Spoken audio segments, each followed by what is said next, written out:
rencontré Théou. Là, on se retrouve à la visite veto. Donc, il faut savoir que Théou, ça a été un vrai coup de cœur.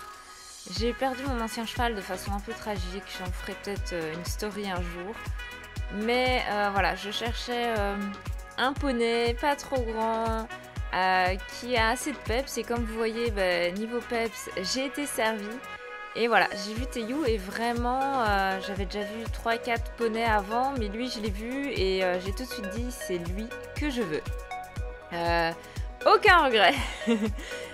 Il est vraiment parfait et je sens vraiment un lien entre nous que j'avais jamais senti avant, c'est assez inexplicable. Et voilà, du coup là on est à la visite veto, il était en pleine forme, à fond les ballons, un bel aperçu de ce qui m'attendait pour son débourrage. Et en parlant de débourrage, croyez-moi, ça a été très compliqué. Ce poney m'a amené beaucoup de remises en question, beaucoup de pleurs, de doutes, mais aucun regret parce que maintenant, vraiment, c'est juste waouh. Donc après la visite veto, évidemment, je l'ai acheté vu qu'il est sur toutes mes vidéos. Donc voilà, on l'embarque. Il faut savoir que de base il s'appelait Cassis. C'était mignon, mais c'est pas du tout comme ça que je voulais appeler mon poney. Donc voilà, c'est devenu Théou.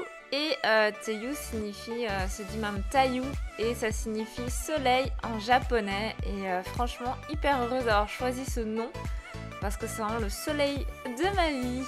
Du coup, là, on est arrivé à l'écurie où il était en pension, donc c'était il y a 10 ans. Le poney a vraiment eu de la chance parce que il a connu que la pension prairie H24. Bon, de la chance, il faut savoir que je l'ai acheté à 3 ans et demi et j'étais déjà sa 4e propriétaire, le pauvre, sachant que les personnes à qui je l'ai acheté, il avait déjà racheté à un marchand. Donc il y a vraiment des poneys qui ont 1000 vies, comme on dit, en très peu de temps. Du coup voilà, c'était ma première approche avec lui.